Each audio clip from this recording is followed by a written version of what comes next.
بسم الله الرحمن الرحيم الحمد لله رب العالمين الحمد لله الذي هدانا لهذا وما كنا لنهتدي لولا أن هدانا الله أشهد أن لا إله إلا الله وحده لا شريك له وأشهد أن محمدا عبده ورسوله اللهم صل على محمد وعلى آل محمد وصليت على إبراهيم وعلى آل إبراهيم إنك حميد مجيد اللهم بارك على محمد وعلى آل محمد كما باركت على إبراهيم وعلى آل إبراهيم إنك حميد مجيد ورضي اللهم عن الخلفاء الراشدين والصحابة أجمعين ومن تبعهم بإحسان إلى يوم الدين ما بعد السلام عليكم. Salam alaikum wa rahmatullahi wa barakatuh, mes sœurs, mes frères, la grande famille. Nous commençons par louer Allah, le premier qui n'a pas de début, le dernier qui n'a pas de fin. Là, parlant et dominant sur toutes choses. C'est lui qui, depuis qu'il a créé, c'est lui qui a créé sans besoin, n'a pas cessé de déverser ses bienfaits et ils sont innombrables.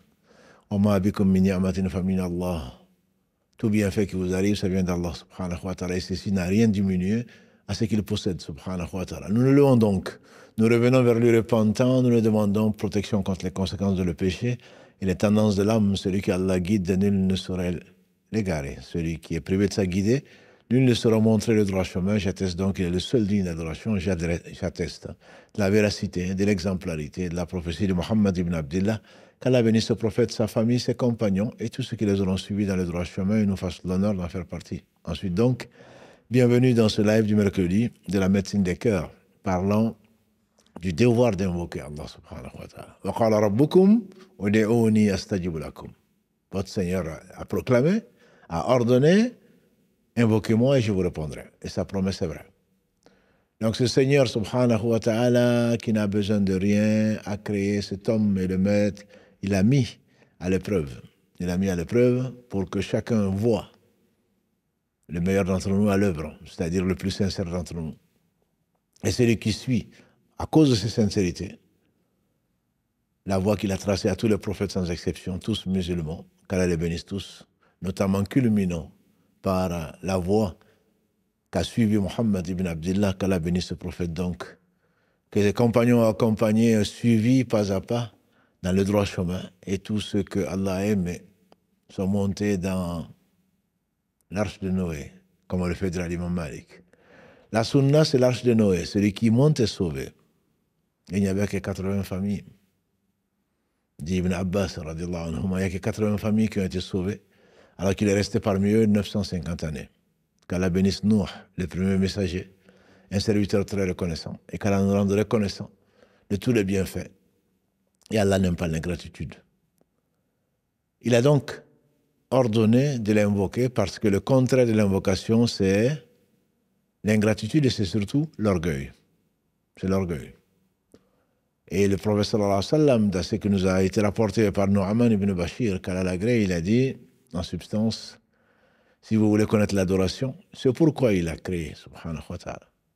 وَمَا خَلَقْتُ الْجِنَّ وَالْإِنسَ إِلَّا لِيَعْبُدُونَ. Je n'ai créé les djinns et les hommes qu'afin qu'ils m'adorent. Si vous voulez donc connaître l'invocation, a dit le prophète sallallahu alayhi wa sallam, en substance, c'est, si vous voulez connaître l'adoration, c'est pourquoi nous avons été créés donc, c'est l'invocation.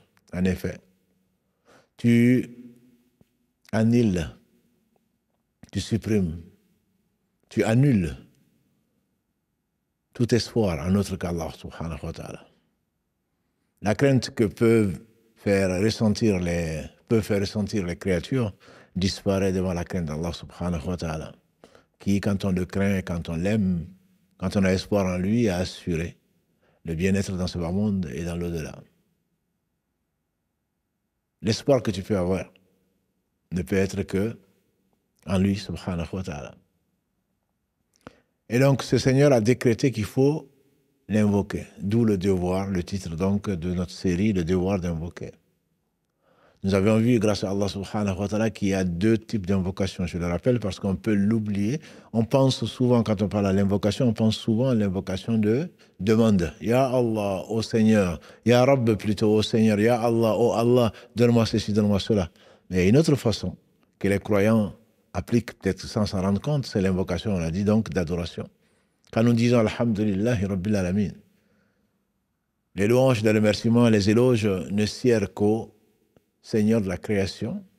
En fait, comme l'a dit le professeur sallam, Alhamdulillah remplit la balance au jour du jugement dernier. Donc ce qu'on espère en disant Alhamdulillah, c'est le remplissage de la balance. Subhanallah walhamdulillah reste rempli l'espace entre le ciel et la terre. Et donc tout ceci, quand on jeûne, quand on fait le hajj, quand on donne la zakat, on espère quoi?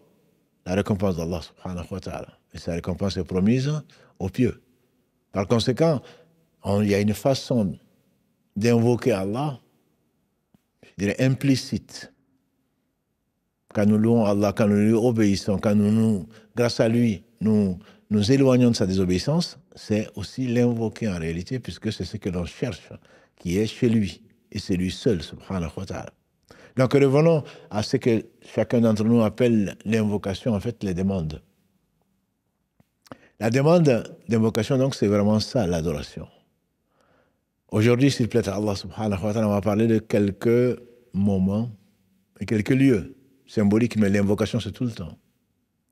L'invocation, c'est tout le temps. Où que tu sois, debout, couché, assis, il faut se rappeler Allah subhanahu wa ta'ala, il faut l'invoquer.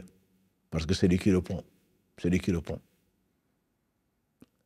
Et donc, ce Seigneur subhanahu wa ta'ala a voulu mettre dans la prière ce qu'il n'a pas mis ailleurs. On va commencer donc par ce moment unique que les plus pieux d'entre nous attendent. À commencer par les ablutions. Il n'y a pas de prière sans ablution. Le pilier de la prière, l'ouverture, la clé de la prière, a dit le prophète sallam, c'est la purification. Quand le serviteur se met devant de quoi se purifier, soit par l'eau, qui est la meilleure source, à défaut parce qu'on est malade, on est empêché par la terre ou tout ce qui sort de la terre. Le serviteur qui prend de l'eau, c'est la situation normale, et qui se met à se purifier comme nous l'a enseigné le prophète sallallahu alayhi wa sallam, d'après ce que Jibril lui a enseigné.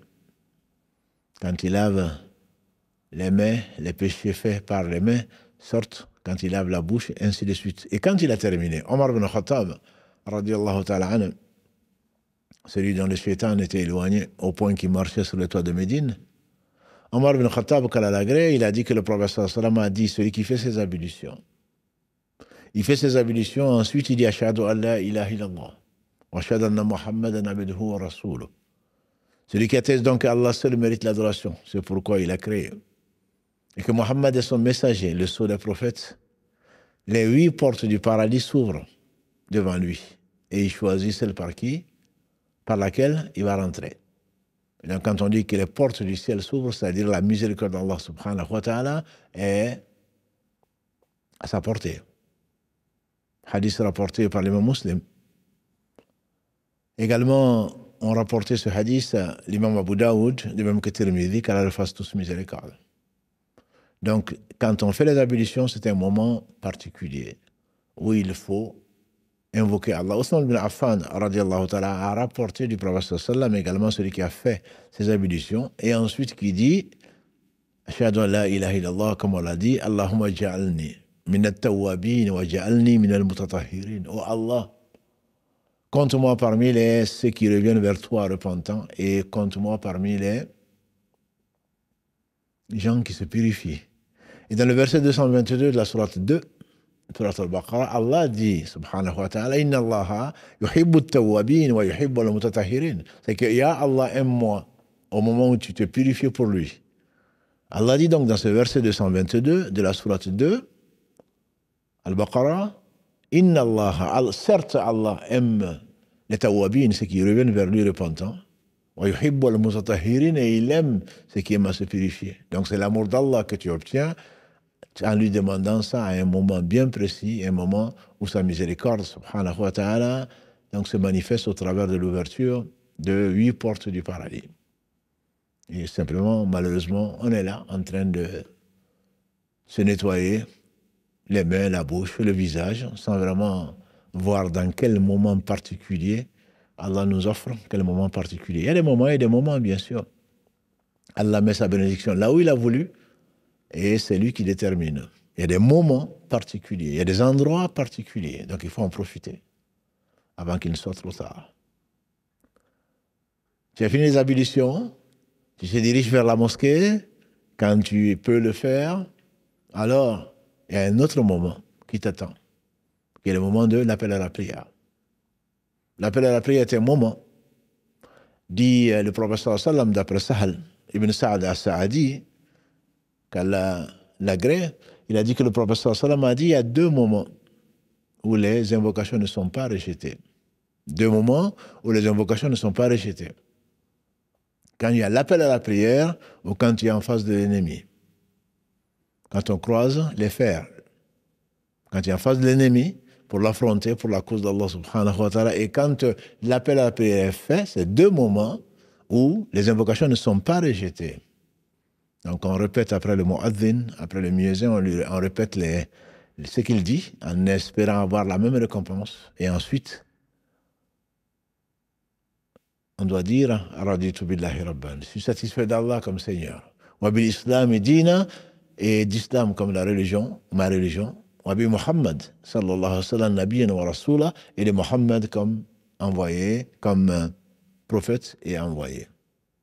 En fait, ce n'est pas autre chose que ce qu'on va te demander dans la tombe. Qui est ton Seigneur? Quelle est ta religion? Qu'est-ce que tu penses de Muhammad sallallahu alayhi wa sallam? Si vraiment tu es satisfait d'Allah, Allah sera satisfait de toi. Et ensuite, tu pries sur son prophète, sallallahu alayhi wa sallam, Allahumma salli ala Muhammadin wa ala ali Muhammad, d'après ce qui a été légiféré, pas de ce que tu as appris de quelqu'un d'autre que du prophète, sallallahu alayhi wa sallam. Et il y a au moins une dizaine de façons légiférées pour prier. Pourquoi tu vas chercher ailleurs? Il n'y a pas mieux. Et celui qui prie sur Muhammad, sallallahu alayhi wa sallam, comme il a dit sur le prophète, sallallahu alayhi wa sallam, Allah prie 10 fois sur la personne. Tu as prié sur Muhammad sallallahu alayhi wa sallam, tu as demandé à Allah de déverser sa miséricorde sur Muhammad sallallahu alayhi wa sallam, les anges prient et Allah subhanahu wa ta'ala t'accorde 10 fois plus ce que tu as demandé pour Muhammad sallallahu alayhi wa sallam. Donc le vrai avare, comme l'a dit le prophète sallallahu alayhi wa sallam, c'est celui qui entend parler de moi et qui ne prie pas pour moi. Et le vrai avare, c'est celui qui n'invoque pas. Il n'invoque pas pour le prophète sallallahu alayhi wa sallam. Quand tu dis ça, raditu billahi rabban, et ensuite, Allahumma rabba hazihi da'wati tamma wa salati al-qa'ima ati Muhammadan al-wasilata wal-fadilata wa ba'athu maqama mahmouda alladhi wa'adta, ô Seigneur de cet appel merveilleux, cet appel complet et parfait. Et la prière qui va être célébrée, donne à Muhammad, accorde à Muhammad la position élevée, honorée que tu lui as promise. Tous les prophètes, alayhi salam, ont demandé à Allah subhanahu wa ta'ala une chose dans ce bas monde, et il dit, moi, je l'ai réservé pour l'au-delà. C'est cette position honorée et honorifique qu'Allah va lui accorder devant toutes les créatures. Au jour du jugement dernier, c'est lui qui va intercéder pour que Allah tranche les différends. Voilà un moment où les invocations sont effectivement également acceptées. Il a dit que ça ne va pas se rejeter, il ne parlait pas de lui-même, sallallahu alayhi wa sallam. Il y a un autre moment qui est tout proche, c'est entre l'adhan et l'iqama. Entre l'adhan et l'iqama, entre l'appel à la prière et l'appel à l'imminence de la prière, iqama, c'est que la prière va commencer. Anas bin Malik al-Alagré, il a dit que le prophète sallallahu alayhi wa sallam a dit que c'est un moment où les invocations ne sont pas rejetées. Invoquez-le donc abondamment. Invoquez Allah abondamment. C'est un moment entre l'adhan et l'iqama, c'est la raison pour laquelle certains d'entre nous, en tout cas ceux qui sont dans la mosquée en particulier, quand on fait l'appel à la prière, se lèvent pour faire 2 raka'as et on verra, inshallah, à l'intérieur de la raka'a où ce qu'il faut invoquer Allah subhanahu wa ta'ala. C'est un moment particulier.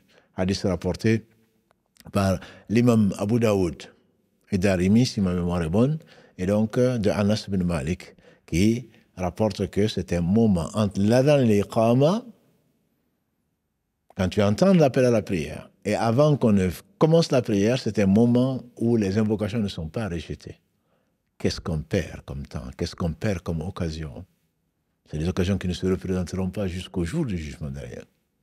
Plutôt que d'être là entre l'adhan et l'iqama à lire, si c'était le Coran encore, à lire tes messages sur ton portable, ou de regarder des réels, ou même des conférences. Ibn Qayyim, qu'Allah fasse miséricorde, ainsi que son enseignant principal, Ibn Taymiyyah, qu'Allah fasse tous miséricorde, disent qu'il y a. Allah leur a donné une compréhension de la religion. Autant l'invocation passe après le meilleur zikr, le meilleur rappel. Le meilleur rappel, c'est la prière. Le meilleur rappel, c'est le Coran. Mais le Coran, tu vas lire dans la prière. Tu vas invoquer tout ça. Mais au moment où on appelle à la prière, la meilleure action, c'est le fait de répéter ce que le muezzin a dit, même si tu étais en train de lire le Coran. Que dire alors si tu es sur ton portable? Et à ce moment-là, le meilleur acte, à ce moment-là, après l'appel à la prière, c'est d'invoquer Allah, subhanahu wa ta'ala. À moins que tu penses être comblé, qu'Allah nous comble de ses bienfaits, il faut en demander plus. Ta'adhana rabbukum la in shakartum la zidannakum. Dans la sourate Ibrahim 14, verset 7, Allah dit, et quand ton Seigneur a proclamé, remerciez-moi et je vous en rajoute. Si tu penses que tu es comblé, il y a de quoi. La foi, très certainement, doit te combler. C'est pour cela que tu dis, Raditu billahi rabban. Je suis satisfait d'Allah comme Seigneur, de l'islam comme religion. Donc tu es comblé, tu es satisfait. Mais néanmoins, on va rajouter.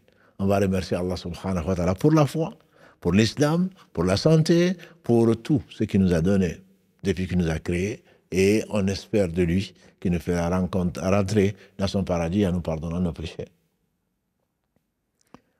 Et donc un moment particulier, c'est l'appel à la prière.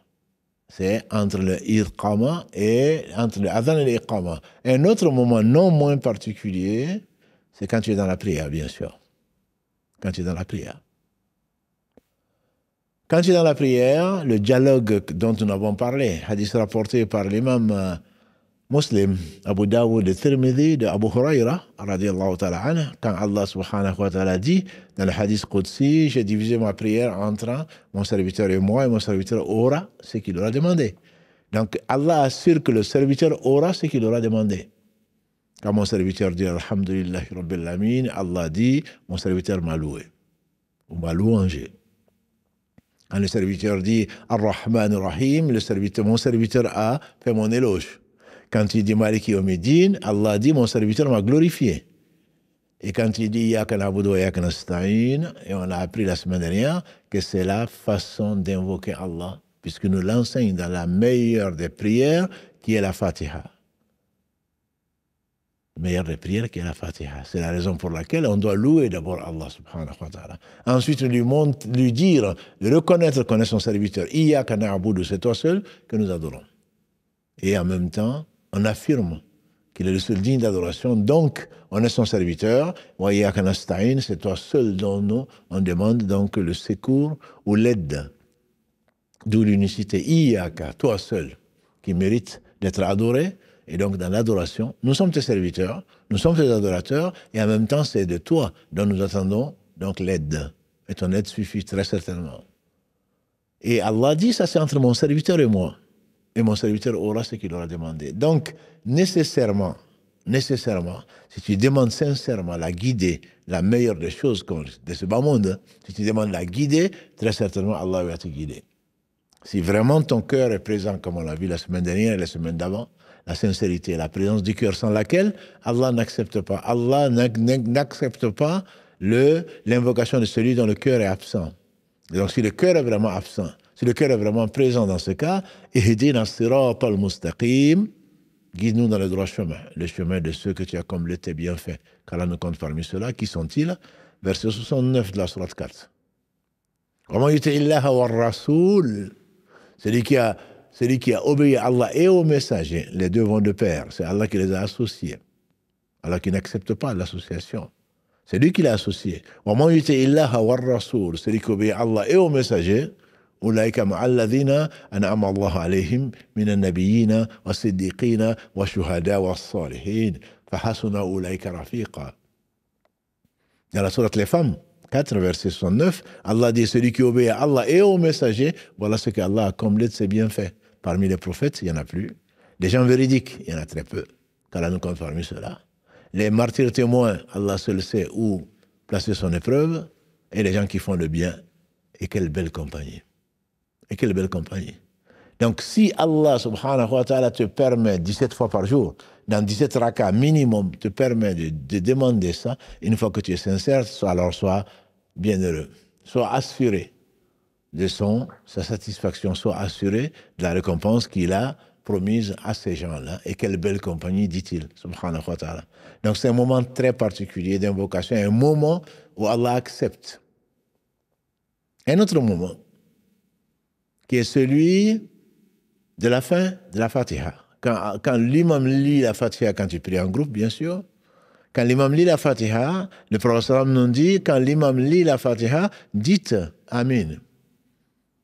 Celui qui dit Amin en même temps que l'imam, et que ceci coïncide avec le Amin des anges, puisque nous ne sommes pas seuls, et que les anges prient avec nous, que les anges prient pour nous, celui qui dit Amen en même temps que les anges, a dit le prophète sallam, hadith rapporté par Abu Huraira, consigné dans les deux, Al-Bukhari et Muslim, celui qui dit Amen en même temps que les anges, Allah subhanahu wa ta'ala lui pardonne tous ses péchés. Qu'est-ce qu'on demande de plus? Allah, il te pardonne tous ses péchés. Il a accepté de te guider dans le droit chemin, le chemin de ce qu'il a comblé de ses bienfaits, de t'éloigner du mauvais chemin des gens qui n'ont pas de détermination, alors qu'ils ont la science. Maghdubi alayhim, les gens qui ont couru la colère d'Allah, et Dalin, les gens qui adorent Allah sans le connaître, qui sont dans l'égarement. Si tu as gagné cela, certainement, il va te guider vers le paradis. C'est que nous disons, Alhamdulillah, alladhi hadana li hada, les gens du paradis seront et remercieront Allah en disant que, verset 43 de la sourate 7, Alhamdulillah, qui nous a guidés vers ceci, le paradis. Autrement, on n'aurait pas été guidés si nous n'avions pas guidé. C'est la conclusion de la guidée qui mène jusqu'au paradis, après t'avoir permis de suivre l'islam dans ce bas monde et de mourir musulman grâce à lui, par sa miséricorde subhanahu wa ta'ala. Voilà un moment donc dans la prière où tu dois être concentré et où tu es assuré d'être entendu et d'avoir tes péchés pardonnés, comme l'a dit le prophète sallallahu alayhi wa sallam. On arrive à Amin, tu vas dans le record, tu vas célébrer l'ange d'Allah subhanahu wa ta'ala, tu vas te relever, tu vas faire quoi? L'invocation d'adoration. Subhana Rabbiyal Azim. Subuhun Quddusun. Rabbul Malaikatu wa Ruh. Subhana. Tu célèbres l'ange d'Allah et ceci sera compté. Et quand tu dis Sami Allahu liman hamida, Allah certainement exauce celui qu'il a loué. S'il a exaucé. Donc, c'est ce que tu viens de faire comme invocation d'adoration. Un jour meilleur qu'aujourd'hui, le prophète sallallahu alayhi wa sallam a dit Sami Allahu liman hamida. Allah a exaucé celui qu'il a entendu. Et quelqu'un derrière lui a dit Hamdan kathiran tayyiban mubarakan fi. Hamdan kathiran, louange abondante. Tayyiban pur. Mubaraka, béni. Quand le prophète sallallahu alayhi wa sallam a terminé, il a dit qui donc a dit ça? Bien sûr, c'est avec un certain stress, certainement, que la personne qui a inventé cette invocation, qu'Allah le bénisse, parce que ça nous permet, nous, de répéter ça. Il dit, qui a dit ça? Il a dit, c'est moi. Il a dit, j'ai vu 30 anges se précipiter pour être les premiers à l'écrire. Ça veut dire qu'Allah l'a agréé. Hamdan kathiran tayyiban mubarakan fi. Ensuite, tu vas dans la prosternation. Le serviteur n'est pas plus proche d'Allah subhanahu wa ta'ala, pas plus proche d'Allah que dans la position de la prosternation, position d'humilité, position de soumission à Allah subhanahu wa ta'ala et à personne d'autre. Alors là, il a dit, sallallahu alayhi wa sallam, multiplier ou insister sur les invocations. C'est dans la prosternation qu'on est le plus proche d'Allah subhanahu wa ta'ala, qui est l'élevé dans son essence, dans ses noms et attributs, dans tous ses actes. Le prophète alayhi salam est resté parfois dans la prosternation. Notre mère Aïcha disait, je craignais qu'il soit mort, tellement il restait dans cette position et invoquait son Seigneur subhanahu wa ta'ala. C'est là où il faut faire le plus d'invocations. Mais est-ce qu'il faudrait faire dans une autre langue? On est souvent revenu dessus. Certains savants, comme ceux de l'école Maliki, ils disent que quand tu dis Allahu Akbar jusqu'à Salam Alaykum, tu ne dois parler qu'en arabe, lire que les choses en arabe, etc. D'autres disent, ce que tu comprends, c'est ce que tu dis.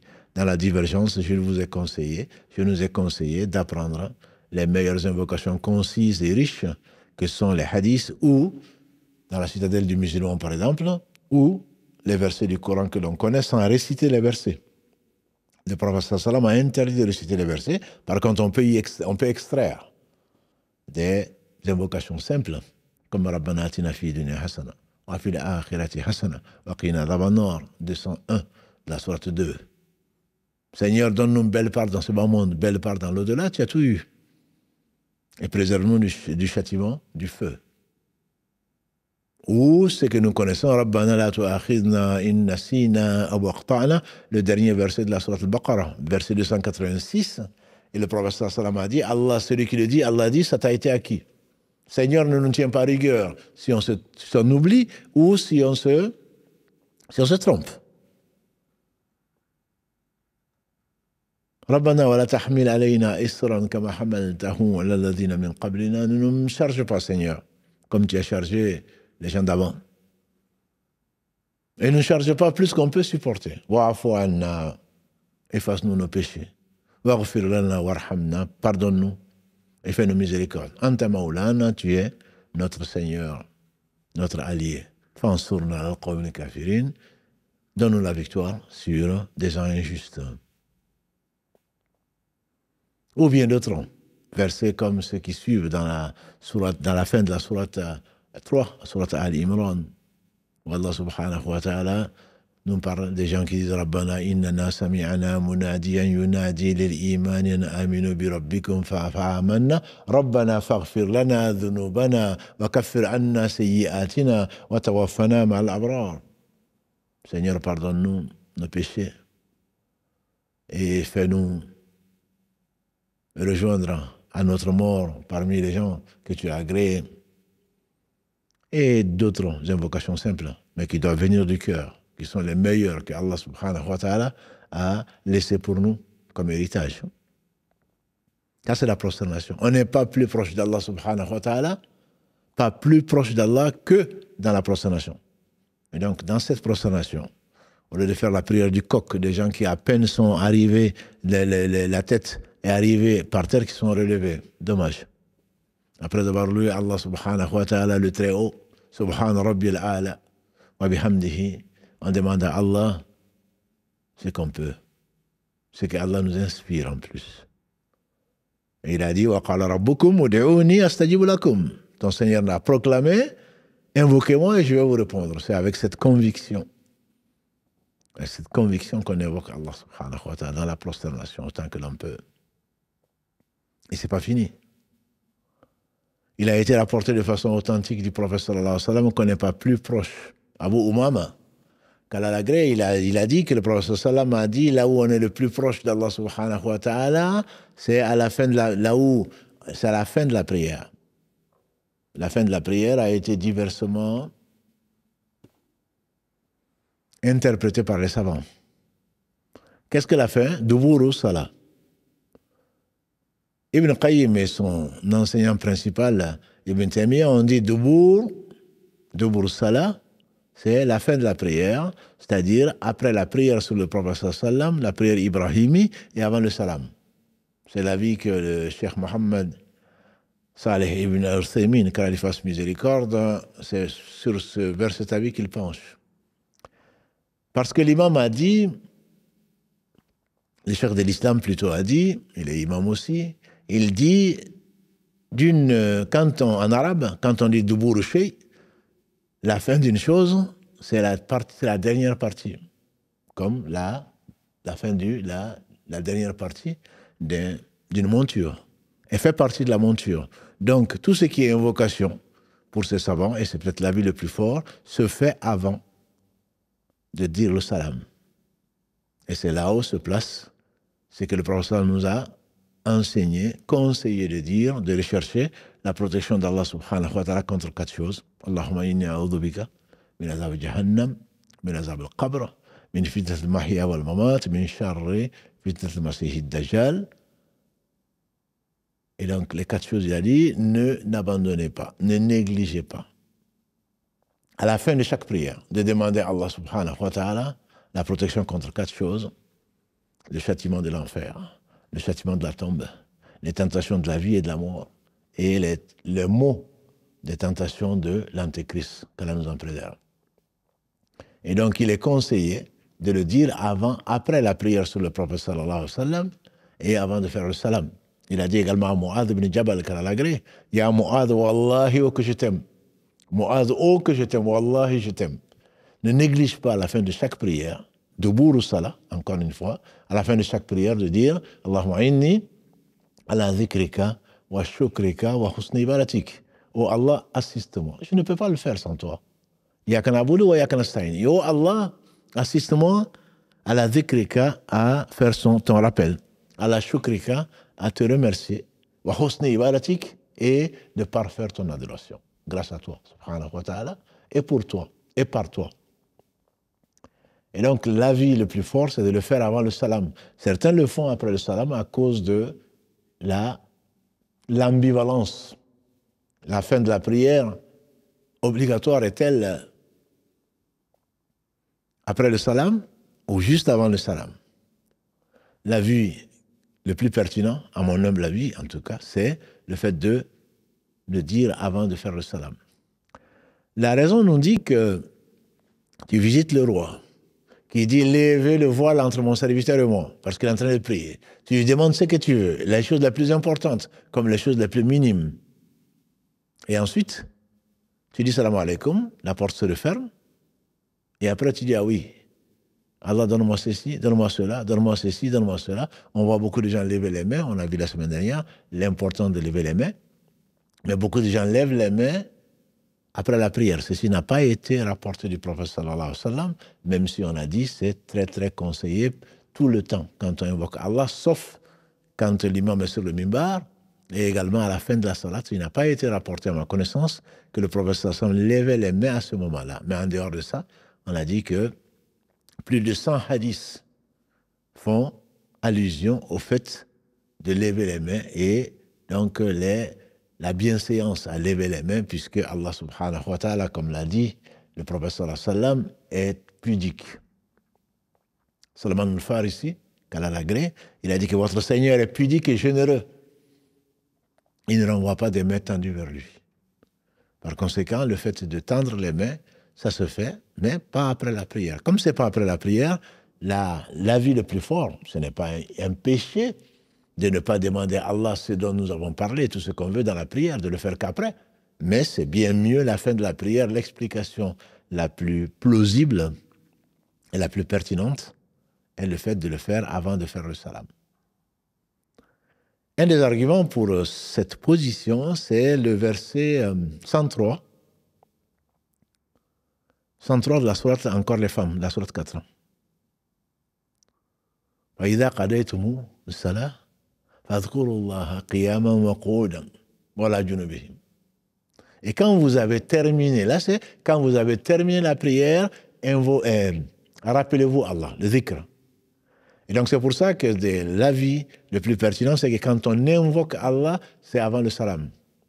Par contre, quand on l'évoque, quand on fait le dhikr, Subhanallah, Alhamdulillah, Allahu Akbar, 33 fois, et la centième fois, La ilaha illallah, ou la centième fois, Allahu Akbar à nouveau, ou 10 fois chacun, ou 25 fois, Subhanallah, Alhamdulillah, La ilaha illallah, Allahu Akbar, 100 fois. Tout ceci, donc, ça se fait après la prière. Là, il n'y a pas de divergence entre les savants. Mais quant à l'invocation, le meilleur endroit, c'est très certainement dans la prosternation et également à la fin de la prière. Bien sûr, si tu pries en groupe, cela dépend de l'imam, quand l'imam termine. Et c'est pour cela que le Cheikh Uthaymin, qu'Allah fasse miséricorde, il demande, il supplie les imams de ne pas se précipiter pour dire le salam, pour laisser aux orants, aux gens qui l'accompagnent, qui sont derrière lui, les priants, de demander à Allah subhanahu wa ta'ala ce que le prophète sallallahu alayhi wa sallam a conseillé de demander. Il va jusqu'à dire que c'est obligatoire de demander la protection d'Allah contre ces 4 choses.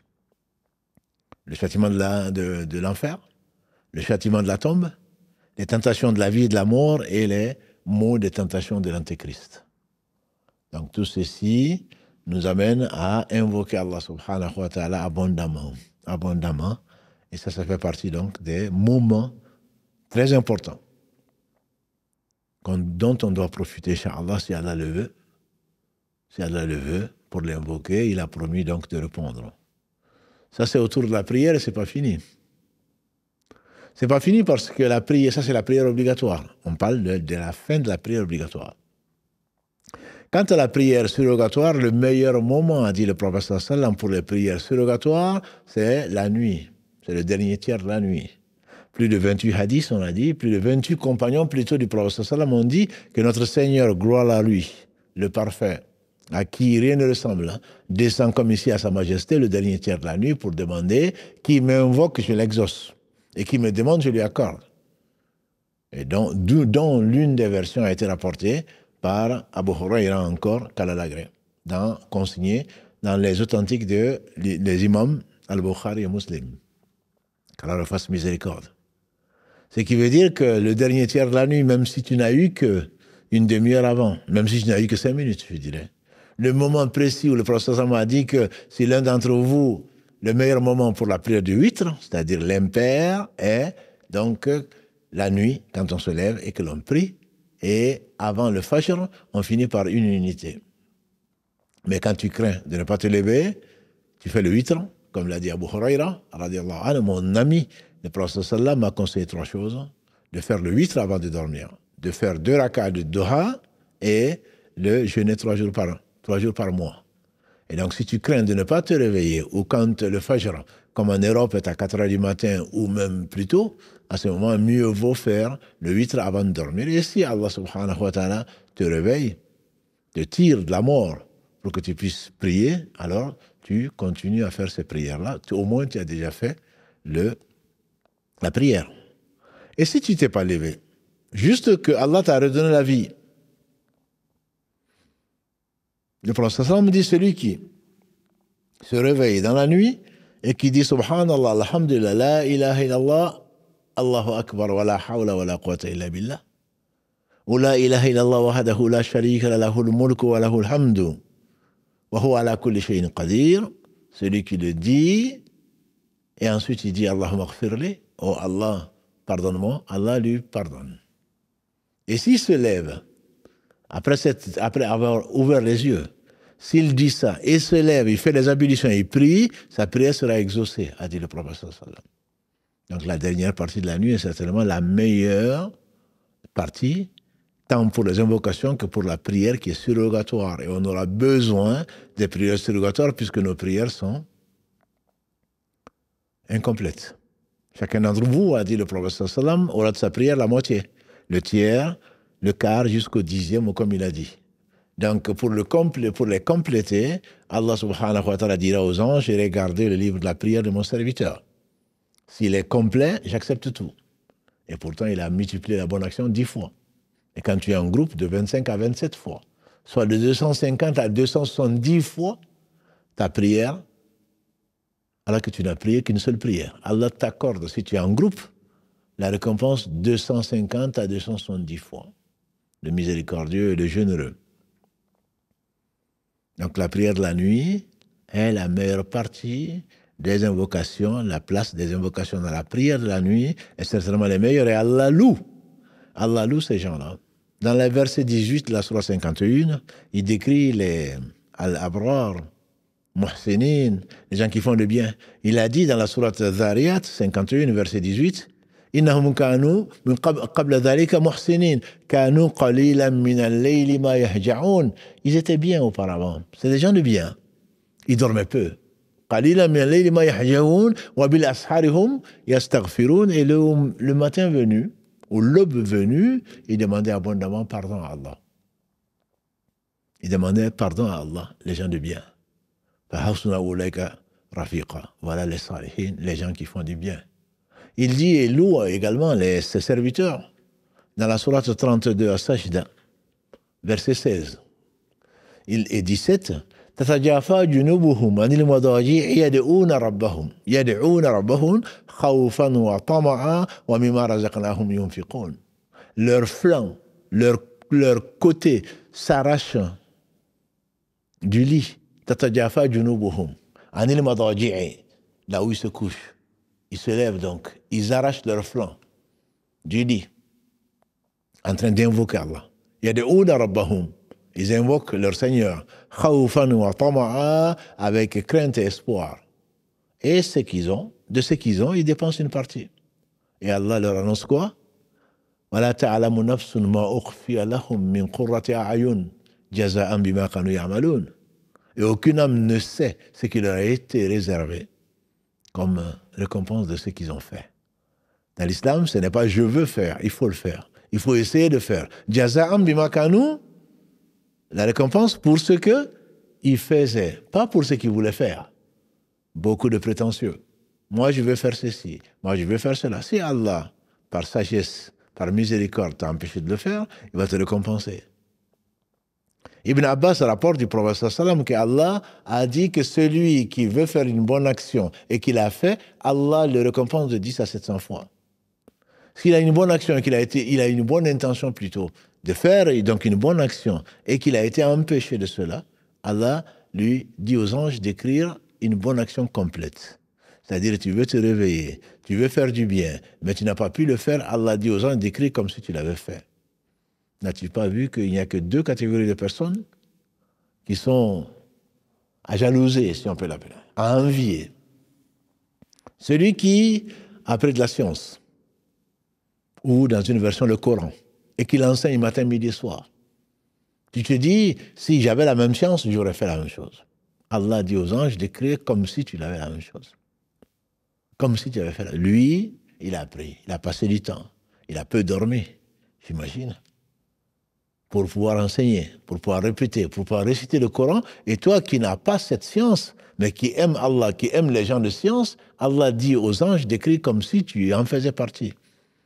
Et celui qui a été favorisé par des biens, et Allah c'est les riches, nous sommes tous pauvres, par des biens qui dépensent matin, midi et soir sur le chemin d'Allah, et celui qui voit ça, qui prie pour lui, qui dit, oh mon Dieu, bénis-le, si j'avais la même chose, j'aurais fait la même chose. Ces deux, celui-là, il aura également la récompense alors qu'il est pauvre.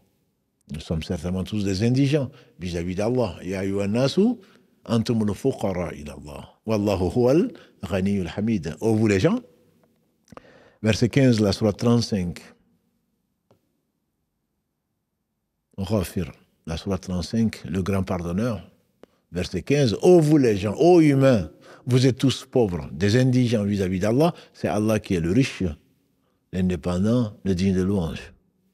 Mais celui à qui Allah a confié un peu de biens matériels et qui le dépense matin, midi et soir, celui-là, il a profité de sa richesse, il rentrera au paradis, Inch'Allah, s'il a fait pour Allah, mais 500 ans après les pauvres.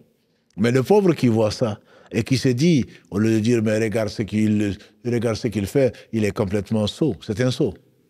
Celui-là, il n'aura pas de récompense. Et il aurait été envieux.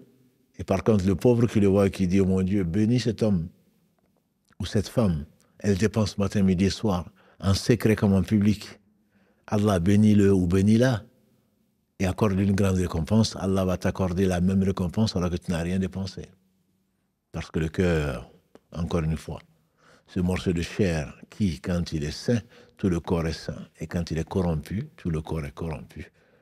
N'est-ce pas que c'est le cœur, comme l'a dit le prophète sallallahu alayhi wa sallam. Donc le fait, il y a ces moments-là, et on n'a pas fini. Il y a d'autres moments. Tout cela, c'était autour de la prière. La nuit, donc la dernière partie de la nuit en particulier, est le meilleur moment d'invocation. Quand tu es en campagne, ou pas, quand tu entends le coq chanter, vous y croyez? Oui. Le prophète sallam a dit que quand le coq chante, c'est qu'il a vu un ange. Et quand tu vois l'âne braire, c'est qu'il a vu un Satan. Quand tu vois un coq chanter, alors faites des invocations, parce qu'il a vu un ange, l'ange dira probablement Amin, ainsi soit-il. Ainsi soit-il. Voilà un moment, quand tu l'entends, le coq chanter, c'est un moment particulier, donc, dont tu dois profiter. Quand tu vois également la pluie tomber, quand la pluie tombe, c'est un moment particulier de la descente d'une partie infime de la miséricorde d'Allah subhanahu wa ta'ala, alors très certainement invoque Allah plutôt que de râler. D'être là, tu n'es pas content parce que tu n'as pas de parapluie, tu n'es pas content parce que ton rendez-vous, tu ne peux pas y aller, tu n'es pas content parce que tu es mouillé. Alors qu'en réalité, c'est un moment béni, c'est un moment de miséricorde quand il pleut, s'il te plaît. Barakallahu fik, n'insulte pas le temps. Allah a interdit d'insulter le temps, il a dit, n'insultez pas le temps c'est moi. C'est-à-dire, c'est lui qui le fait.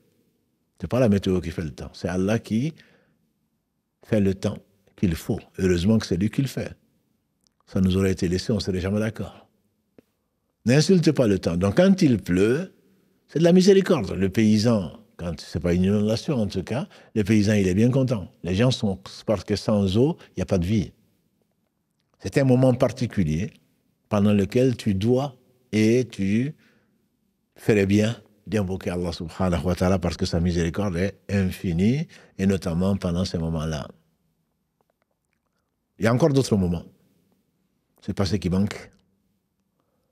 Parmi les moments où Allah accepte subhanahu wa ta'ala les invocations, c'est quand bien sûr tu es dans la difficulté. Tu es sincère. Allah ne dit-il pas dans la sourate 39, verset 8, quand un mal frôle le fils d'Adam, il invoque sincèrement Allah, subhanahu wa ta'ala.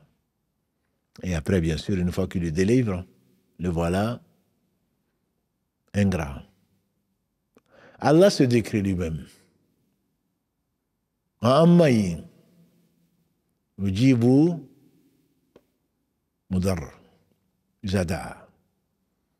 Qui est-ce qui répond à celui qui est angoissé, celui qui est dans une situation extrême, que ce soit une calamité qui lui tombe dessus, que ce soit une maladie, et tu es sincère, si Allah me donne ça, si je guéris, je vais faire ça. Si je sors de cette catastrophe, je vais faire ceci, cela. Tu es sincère, même si très peu de gens sont reconnaissants. Ce sont des moments. Qui fait ça, si ce n'est Allah subhanahu wa ta'ala, et qui guérit, et qui fait sortir les gens des ténèbres, qui fait sortir les gens des situations impérieuses. Là, tu sais que sans Allah, tu ne peux rien. Pas de père, pas de mère, pas d'aide, personne d'autre si ce n'est l'aide d'Allah subhanahu wa ta'ala. Là, tu es vraiment sincère. Tu implores Allah de la façon la meilleure et la plus sincère possible. Et c'est Allah qui répond. Sourate 27, verset 62. Quand on y pense, qui d'entre nous n'a pas promis à Allah de ne plus jamais tomber dans sa désobéissance? Qui n'a pas promis à Allah, une fois qu'il te donne la licence, ou le permis, ou je ne sais quelle, ton épouse, ou ton époux, que tu vas vraiment dorénavant jeûner tous les et faire ce que tu fais. Tu as promis à Allah monts et merveilles et il n'en a pas besoin. Toi, tu oublies, mais lui n'oublie pas. Et tu seras interrogé parce que tu feras peut-être partie des gens qui ont une caractéristique d'hypocrisie. L'hypocrite se reconnaît, a dit le prophète sallam d'après Abu Huraira, l'hypocrite se reconnaît à trois caractéristiques. Quand il parle, il ment. Quand il parle, il ment. Quand il promet, il ne tient pas sa promesse. Tu as promis à Allah, toi comme moi. Verset 172 de la sourate 7. Quand Allah nous a tiré des reins d'Adam et qu'on lui a promis de n'adorer que lui, très peu de gens ont été sincères. Donc les gens seront interrogés sur leurs promesses. Allah t'a sauvé. Et tu dois t'en rappeler. Quand il y a un trou d'air, quand le commandant de bord dit « attachez vos ceintures », on passe par une zone de turbulence. À qui tu penses? Certainement Allah. Même si tu l'appelles d'une autre façon. Ce n'est ni à ton père ni à ta mère. C'est à Allah que tu penses. Chacun d'entre nous. Et ça, Allah. Allah dit vrai. وَإِذَا مَسَّ الْإِنسَانَ ضُرٌّ دَعَا رَبَّهُ مُنِيبًا إِلَيْهِ. Quand un mal frôle l'homme, très sincèrement, il invoque Allah subhanahu wa ta'ala. Ce sont des moments où il faut en profiter, je dirais. Mais quand je dis, ce n'est pas des moments où tu penses être dans la difficulté. C'est des moments où tu es désespéré si ce n'est sur l'aide d'Allah subhanahu wa ta'ala. C'est des moments réels où tu te sens, soit tu sens l'âme sortir, soit tu sens que tu vas mourir, soit tu sens que tu ne vas pas avoir cette chose-là. Et rien ne pourrait te sauver. Rien ne pourrait te donner ce que tu recherches, sans laquelle tu penses ne plus exister, si ce n'est Allah. Oui, là tu seras très très sincère. Là tu seras sincère. Demande à Allah. Voilà un moment particulier. Et on reviendra, Inch'Allah, dessus, avec ce très bel exemple des trois qui étaient dans la grotte. On le verra plus tard, Inch'Allah. Il y a un moment de particulier également. C'est bien pendant le mois de Ramadan. Quand Ramadan arrive, a dit le prophète sallam, les portes de l'enfer sont toutes fermées, pour le croyant bien sûr. Et les portes du paradis sont toutes ouvertes. Et Allah pardonne. Sa miséricorde, elle est infinie. Toutes les portes de miséricorde sont ouvertes. À ce moment-là, invoque Allah subhanahu wa ta'ala. N'as-tu pas vu que celui, parmi les trois, dont les invocations ne sont pas rejetées, c'est le jeûneur. On a vu le voyageur et celui qui est opprimé. Et entre autres, là, je parle du jeûneur. Je parle du jeûneur, celui qui s'est abstenu du manger, du boire, des relations conjugales, du lever de l'aube au coucher du soleil, parce qu'Allah l'a rendu obligatoire pour son bien, pour qu'il atteigne la piété. Et la promesse d'Allah est vraie et il va lui accorder la piété. Verset 183 de la sourate Al-Baqarah, Ya ayyuhalladhina amanu, kutiba alaykumus siyamu, kama kutiba ala alladhina min qablikum, la'allakum tattaqun. Afin que vous atteigniez la piété, ô vous qui croyez, le jeûne vous a été prescrit, comme à vos prédécesseurs. Et donc, le but est là, et si tu es sincère, Allah, il va très certainement te donner la piété, c'est ce qu'on cherche. Allah n'accepte que les pieux. Le livre a été révélé pour nous guider vers le pieux, vers la piété. ذَلِكَ الْكِتَابُ لَا رَيْبَ فِيهِ, verset 2 de la sourate Al-Baqarah. Alif Lam Mim, verset 1. ذَلِكَ الْكِتَابُ لَا رَيْبَ فِيهِ هُدًى لِلْمُتَّقِينَ. Ce livre, point de tortuosité, c'est un guide pour les craignant Allah subhanahu wa ta'ala. Donc le jeûne t'amène à ça, et le prophète sallam a dit, le jeûneur, il a une invocation qui ne sera pas refusée. Une invocation que Allah subhanahu wa ta'ala a promis d'exaucer. Certains disent que c'est la fin du jeûne, d'autres disent que c'est tout le temps où il est en train de jeûner, peu importe. Et comme généralement, on jeûne pendant le mois de Ramadan, sauf celles qui ont une excuse d'indisposition, ou le malade, ou le voyageur, ou celle qui est enceinte, ou celle qui allaite. On jeûne tous le mois de Ramadan, 4e pilier de l'islam. Et ceci reste vrai pour ceux qui jeûnent les lundis et jeudis, les 13, 14, 15 du mois, etc. Et ceux qui jeûnent, n'en parlons pas un jour sur deux, le jeûne du prophète Daoud, alayhi salatu wassalam. Donc on a tant d'occasions pour que l'invocation, c'est Allah qui promet. C'est une invocation qu'il a promis d'exaucer. Particulièrement cette nuit, qui est donc Laylatul Qadr. Le prophète alayhi salatu wassalam, dans un hadith rapporté par l'imam Tirmidhi et également Ibn Majah, notre mère Aïcha, qu'elle a l'agré, elle dit au prophète sallallahu alayhi wa sallam, Ya Rasulallah, sallallahu alayhi wa sallam, au messager d'Allah, si mes invocations ou mon adoration coïncident avec la nuit de l'Qadr, de la détermination, de la valeur, du destin, qu'est-ce que tu me conseilles de dire? Il a dit, dis Allahumma, innaka afoun, tuhibbul afwa fa'fu anni. Ô Seigneur, ô Allah, tu es celui qui pardonne. Tu aimes le pardon, pardonne-moi ou efface-moi mes péchés. C'est une nuit bénie qui vaut plus que 1000 mois, 83 années d'adoration. Donc le fait d'invoquer Allah, c'est un moment très très précieux. C'est comme si tu invoquais Allah pendant 1000 mois. Et par conséquent, c'est un moment qui est particulier et Allah l'a mis donc dans la dernière décade. Et il l'a caché, comme l'a dit le prophète sallam, c'est un bien pour vous. Le fait qu'Allah l'ait caché, le fait qu'on lui ait fait oublier cette nuit-là qu'on lui avait fait voir. Donc si tu peux, alors n'hésite pas. Si tu peux, invoque ton Seigneur subhanahu wa ta'ala. Il y a des moments également, pour qu'on en profite, le moment quand tu visites un malade. Le prophète sallam a dit, quand vous visitez le malade, ne dites que du bien. Parce que les anges sont là et exaucent les prières. Et donc, quand tu invoques pour le malade et pour toi-même, pour tout un chacun, ce sont des moments précis où Allah subhanahu wa ta'ala également exauce donc les prières. Lors d'un décès également.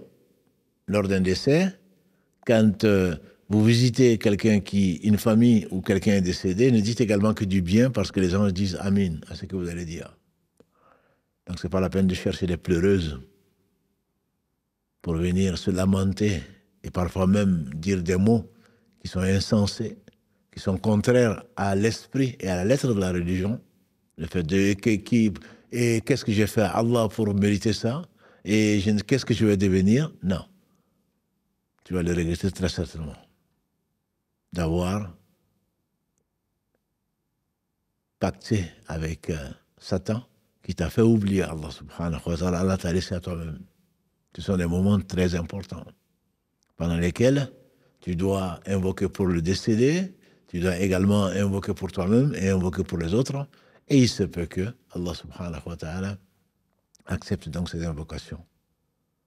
Il y a bien d'autres. On n'a pas fini, on va quand même voir avant de terminer, puisqu'il est presque 22 heures, quelques endroits que vous connaissez déjà, au moins le dire. Parmi les endroits, bien sûr, c'est Arafat. Parmi les endroits, c'est Arafat. Arafat est le jour de Arafat, 9 Dhul-Hijjah. Le jour de Arafat est le meilleur jour pour les invocations, a dit le prophète sallallahu alayhi wa sallam. Donc, quand Allah nous fait vivre, que ce soit au pèlerinage ou en dehors, et Arafat, c'est ça le Hajj. Celui qui n'a pas assisté à Arafat n'a pas de pèlerinage. Une partie de l'après-midi du 9, il doit se trouver à Arafat. Et la meilleure des choses ce jour-là, et la meilleure des invocations, c'est très certainement l'invocation de Arafat, de ce jour-là.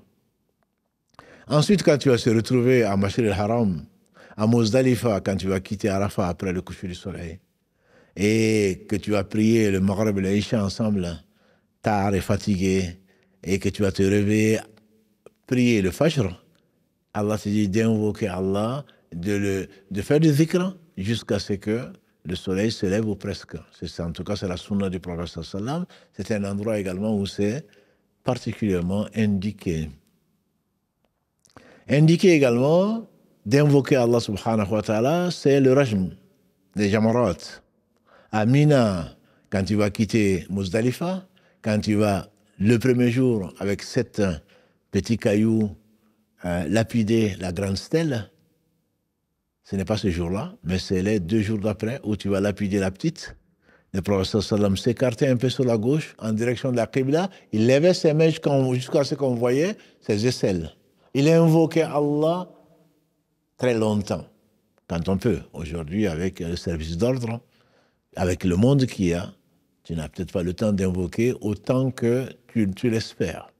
Et ensuite, tu vas à la 2e stèle et tu vas lancer 7 petits cailloux en disant Allah Akbar. Ensuite, tu vas t'écarter vers la gauche et tu vas te diriger vers la Qibla que l'on voit avec le Big Ben, avec l'horloge, même de Mina. Tu vois l'horloge donc qui surplombe la Kaaba.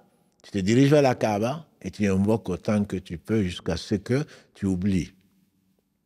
Tu invoques autant que tu peux, c'est ça la sunna. Quand tu arrives à la grande ensuite, tu fais 7 petits cailloux et tu n'invoques pas. C'est ça la sunna du prophète sallallahu alayhi wa sallam. Il y a également, que ce soit la Umrah, où tu n'as pas à aller à Arafat ou ailleurs, ou le Hajj, quand tu arrives et que tu vois la Mecque, que tu rentres dans la Mecque et que tu vois la Kaaba, c'est un moment particulier où les invocations également, et c'est un endroit, le meilleur endroit sur la terre. C'est un endroit particulier qu'Allah a choisi, qu'il a désigné à Ibrahim, alayhi salatu salam, le père des monothéistes, de construire sa maison là. Le fait d'invoquer Allah en levant les mains est quelque chose de très conseillé. Le prophète sallam a dit qu'il est celui qui, le pèlerin, qui soit dans la Umrah ou qui soit dans le Hajj, est un invité d'Allah, subhanahu wa ta'ala. Et Allah s'est promis d'honorer ses invités. Allah s'est promis d'honorer ses invités. Et donc ça, c'est quelque chose ce sont des endroits particuliers où il est plus que conseillé d'invoquer Allah. J'en ai dit partout, n'importe quand, notamment le vendredi, que ce soit à la Mecque, à Médine ou là où tu es. Le prophète sallam a dit le vendredi est le meilleur jour de la semaine. Le vendredi contient un moment. Celui qui invoque, Allah lui répond. Ça. Et ensuite, il a montré à l'Islam que c'est un moment qui est court. Les savants, ils sont divergés. De savoir qu'est-ce que c'est que ce moment. Certains, ils ont dit, il a dit que celui qui est en prière, quand il invoque son Seigneur, alors il sera exaucé. Les savants, ils ont divergé, puisque ce temps est court, c'est quand? Certains disent que c'est le moment où l'imam sort pour monter sur la chaire, sur le mimbar, que c'est à ce moment-là. D'autres, ils ont dit non, c'est le temps de la khutbah, le temps qu'il fasse son prône, son prêche, et de prier. Ceci est peu probable, puisque tu dois l'écouter. Tu ne vas pas invoquer, l'imam est en train de parler d'Allah, de la religion, du bien dit ici-bas et dans l'au-delà, toi tu es en train d'invoquer. Non, ce n'est pas ce moment-là. Il faudrait au moins que ce soit un moment de silence. L'avis le plus fort, c'est que c'est après l'Asr le vendredi.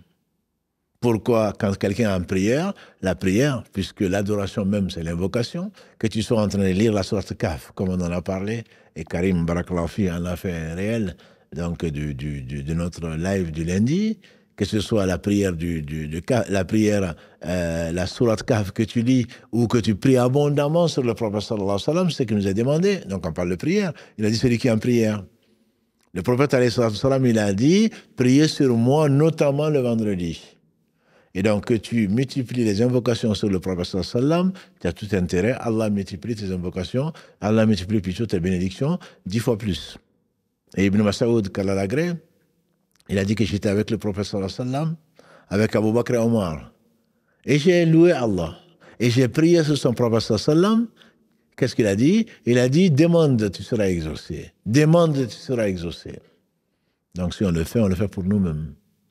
Quand on invoque Allah, c'est pour nous-mêmes. Quand on prie sur le prophète sallallahu alayhi wa sallam, c'est pour nous-mêmes, notamment cette dernière partie de la journée. Et disons qu'il y a des signes. Allah a mis Laylatul Qadr dans la dernière décade.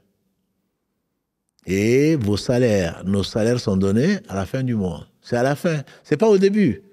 Le prophète alayhi salam, il a dit notre exemple est comme l'exemple de quelqu'un qui a engagé des gens. Il a dit travaillez, vous avez un salaire. Les premiers sont venus, ils ont travaillé jusqu'à midi, jusqu'au Dohr, on dira. Et ils ont dit on est fatigué. Allah leur a donné un salaire complet. Ensuite, il a engagé d'autres qui ont travaillé, qui devaient travailler que l'après-midi pour avoir un salaire complet. Ils ont travaillé jusqu'au Asr.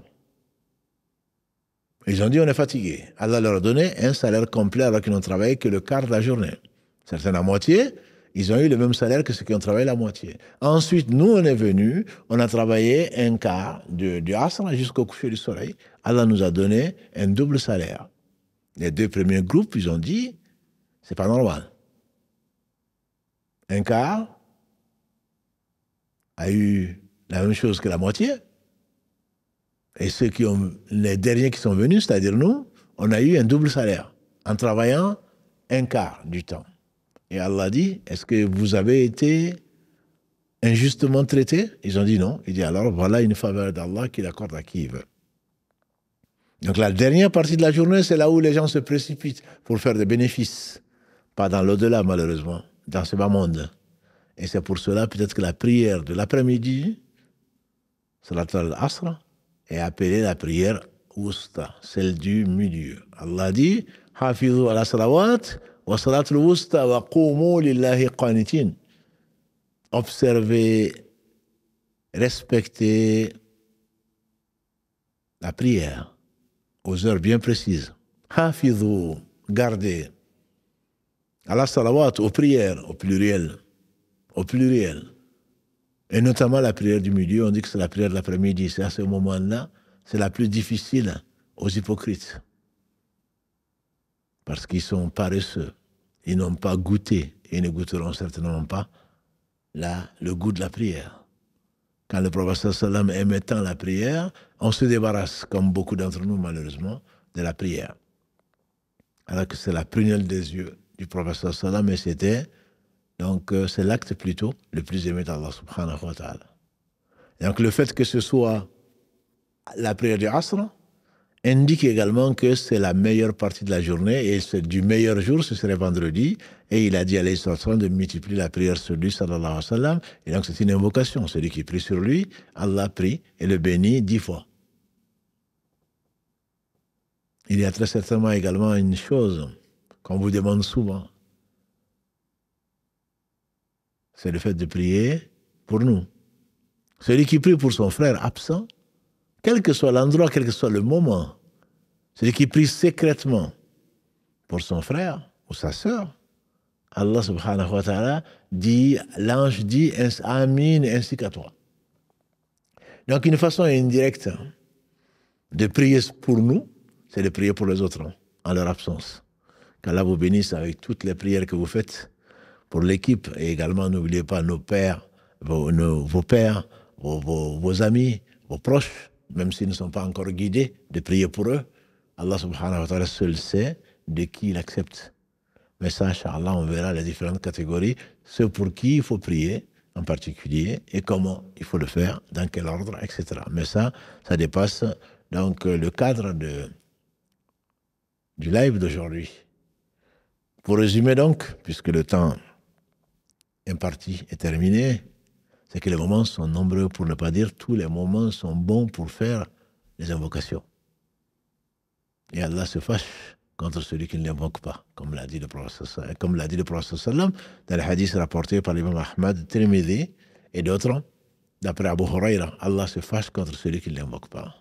C'est à tout moment, chaque fois que tu penses à Allah subhanahu wa ta'ala, tu dois l'invoquer. Et le conseil que je me donne, que je vous donne, c'est que chaque fois que Allah te fait penser à lui, c'est lui demander pardon. De l'avoir oublié, de lui avoir désobéi, de ne l'avoir pas adoré comme il se doit. Les anges, il n'y a pas l'espace de 4 doigts qui sépare 2 anges dans le premier ciel. Que dire alors du reste? En train d'adorer Allah subhanahu wa ta'ala, en train de prier pour les croyants.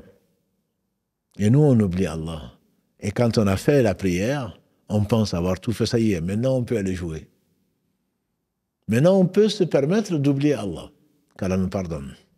Certains savants vont dire, jusqu'à dire que quand le prophète sallam sortait des lieux d'aisance, il disait Goufaranak. Vous connaissez le dua, c'est le plus court. Goufaranak, ton pardon au Seigneur. On dit parce que dans les lieux d'aisance, on ne doit pas faire du dhikr, on ne doit pas parler. Le simple fait de ne pas parler, mais bien sûr qu'il méditait, il demandait pardon à Allah. Chaque fois que l'on pense à Allah, qu'on ne demande pas pardon, qu'Allah nous pardonne pour ces moments et pour les autres. La demande de pardon régulière qui était une des habitudes du prophète sallam qui demandait pardon à Allah 100 fois par jour dans la version de l'imam Muslim, plus de 70 fois par jour dans la version de l'imam al-Bukhari, prouve effectivement que on doit demander pardon à Allah et on doit invoquer Allah subhanahu wa ta'ala. L'invocation, c'est un devoir du serviteur. Et Allah subhanahu wa ta'ala a promis d'accepter nos invocations. Et on le prie, subhanahu wa ta'ala, d'accepter les invocations, de nous inspirer, et ce sera peut-être le dernier mot, le mot de la fin, de nous inspirer son rappel. Chaque fois qu'on se rappelle de lui, on doit le remercier. Et on va lui demander de nous aider à parfaire son adoration, qui est la raison pour laquelle il nous a créé, et avant nous, les djinns. Qu'Allah bénisse, et c'est une invocation. Qu'Allah bénisse Mohammed, le meilleur des hommes que la terre a porté, envoyé comme miséricorde pour les univers, pour la création. Sa famille, noble famille, ses compagnons agréés d'Allah subhanahu wa ta'ala, tous. Et les gens qui les ont suivis dans le droit chemin, et qu'Allah nous fasse l'honneur d'en faire partie, de nous rappeler musulmans. Qu'Allah bénisse votre nuit, qu'Allah vous aime, mes frères et mes sœurs, qu'Allah nous fasse aimer les gens qu'il aime, et nous fasse aimer les œuvres qui nous rapprochent de son amour. Notre prochain rendez-vous, Inch'Allah, c'est samedi à 21h. Inch'Allah. Fidèles au poste, ne nous oubliez pas, comme on l'a dit tout à l'heure, dans vos prière. Subhanakallahumma wa bihamdika, ashhadu an la ilaha illa anta, astaghfiruka wa atubu ilayk. سبحان ربك رب العزة عما يصفون وسلام على المرسلين والحمد لله رب العالمين والسلام عليكم ورحمة الله وبركاته.